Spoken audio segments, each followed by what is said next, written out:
There we go.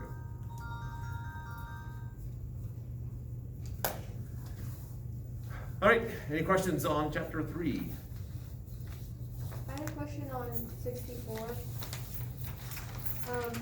So would the acceleration be exactly the same, or would the ball that was tossed up have? So you said negative? 6'4"? 64, yes.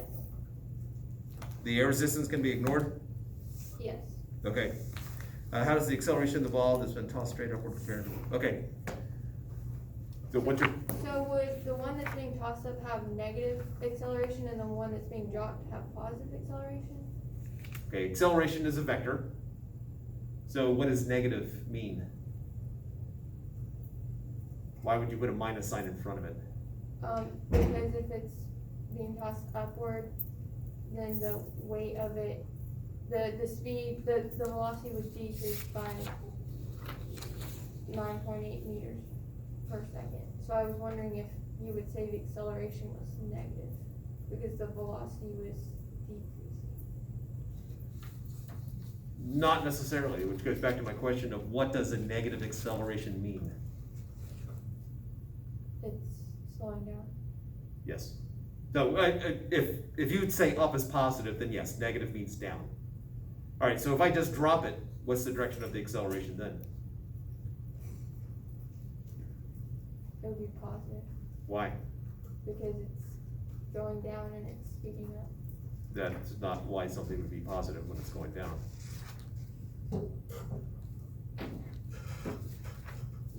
What is the direction of acceleration if I just drop it?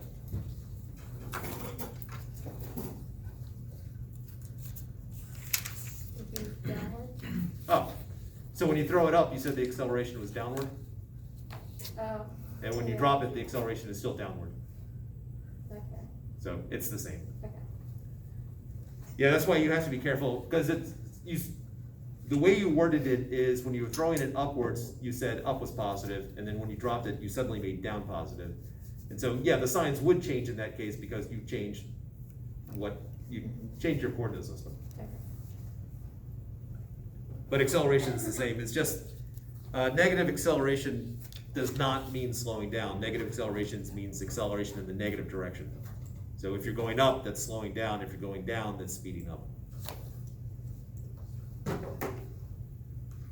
All right, sufficient? Okay, any other questions from chapter 3?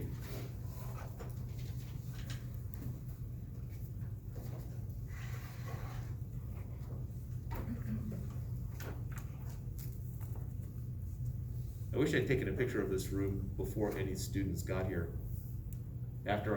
Or once the tables got arranged the first time, because I feel like there's this like continental drift thing going as the tables slowly spread. Yes, yeah.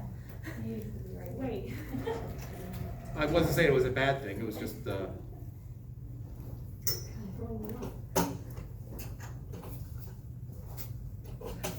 it's these darn plate tectonics thing. Any other questions from chapter 3? Have we, using G equal 10 or equal 9.8? Let's see, what did I say on here? I said G of Earth is approximately 10 meters per second. Basically, in the past, some students will use 9.8, some will use 10. I accept the, The 2 is correct? Yes. As well. yes. Unless I don't think I specify it any problem. No, I don't. So pick one and use it.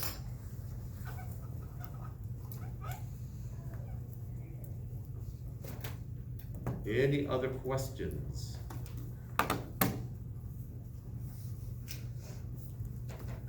I will say to Naveen's question that on the quiz, I'm okay with 10 meters per second squared because that's what Hewitt does and the problems come from the textbook.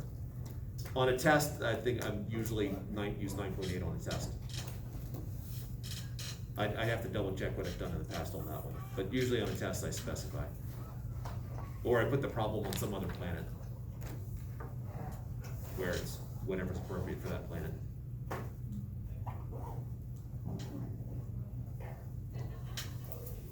All right.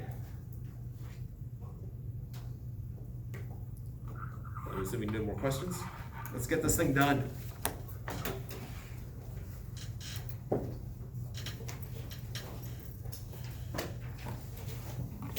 You can start when you get it. I'm putting it face down just in case you need to do some last minute thing before you begin.